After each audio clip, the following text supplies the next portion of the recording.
Hey friend, how you doing? I hope you're having a wonderful day so far. There's something wrong with YouTuber apologies. Let's talk about it. So we've all seen the big ones. Laura Lee, James Charles, PewDiePie, Tana Mojo, Logan Paul, and who can forget Colleen Ballinger's 2023 ukulele apology. That's forever etched into my brain. However, the most recent YouTuber apology comes to us from a YouTuber in the commentary space called Jake Doolittle. Another one. He runs a nonprofit organization, and he recently made a video where he basically blackmailed his fellow creators that didn't want to donate to his nonprofit called Never Stop. And he also made a whole bunch of comments about people and came off as snarky and entitled and like he was blackmailing his friends. And he stated that he was gonna name drop these YouTubers that have a lot of money but that didn't want to donate to his nonprofit. And really, that is not the way to go about it. It does come off as entitled. The only reason I ever saw this apology, because I stopped watching this man's a while back, and I didn't enjoy his content. It came across in a very negative tone. That's my opinion! So I kind of didn't want to watch it anymore. I don't really remember the exact reason, but the reason I saw the apology video, there was nothing to watch on my homepage on YouTube, so I went to the subscriptions tab. I'm still subscribed to him.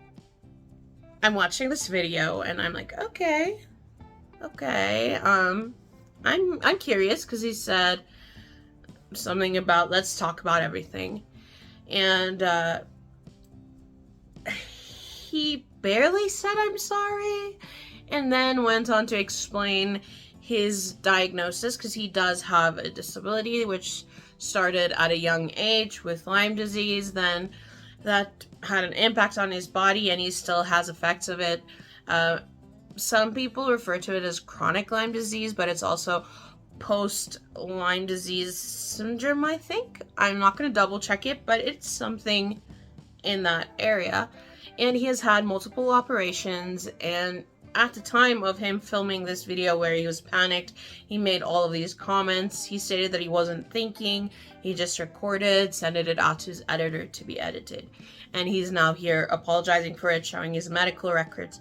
But there's just that something that felt wrong about the apology. This is supposed to make me want to forgive him, right? And there's just no vibe of that for me. I didn't see the original video, so honestly, I don't really have to forgive the man. His friends need to forgive him.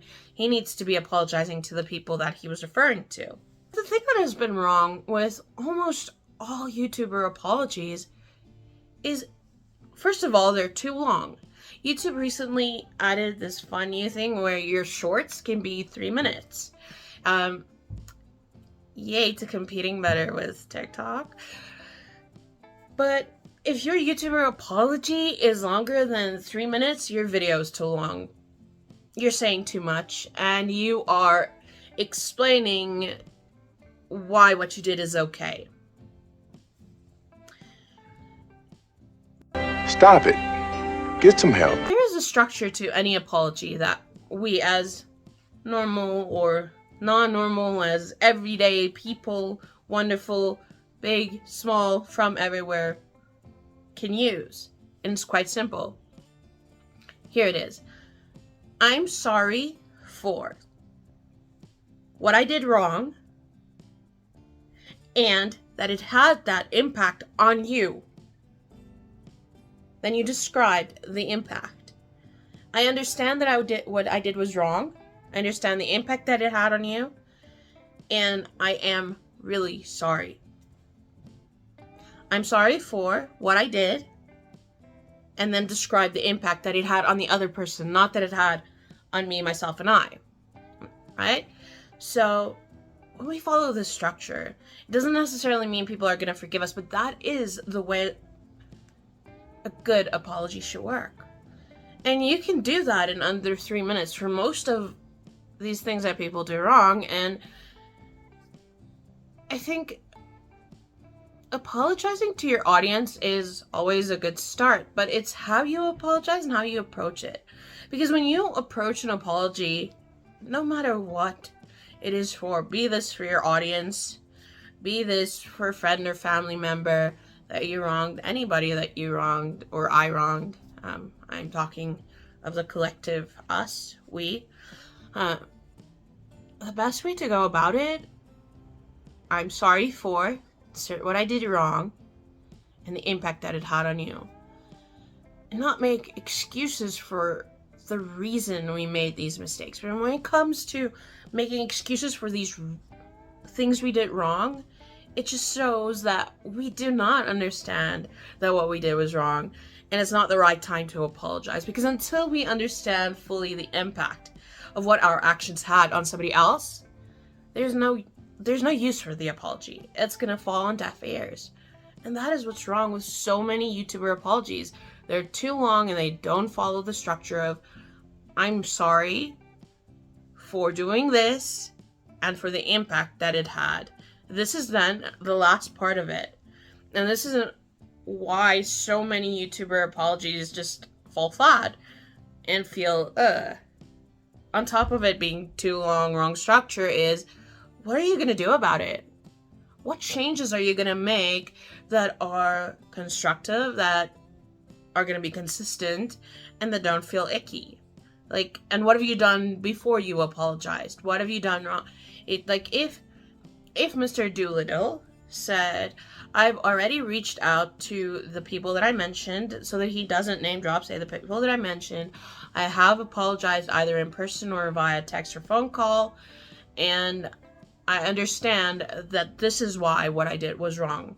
And I should not have done this in front of my audience. So to my audience, I'm sorry for this. And that would be a right way to go. So let's summarize it all back up again. The right apology for a YouTuber would look like this. I'm sorry for insert what I did wrong and the impact it had, what I'm gonna do, and it should be no longer than 3 minutes. If it's more than that, you're saying too much. So friend, what do you think? Do you think YouTuber apologies are okay? What do you think they can do better? Leave all of your comments in the description, in the comments down below. Please click on that subscribe and like button and have yourself a wonderful rest of your day. Bye.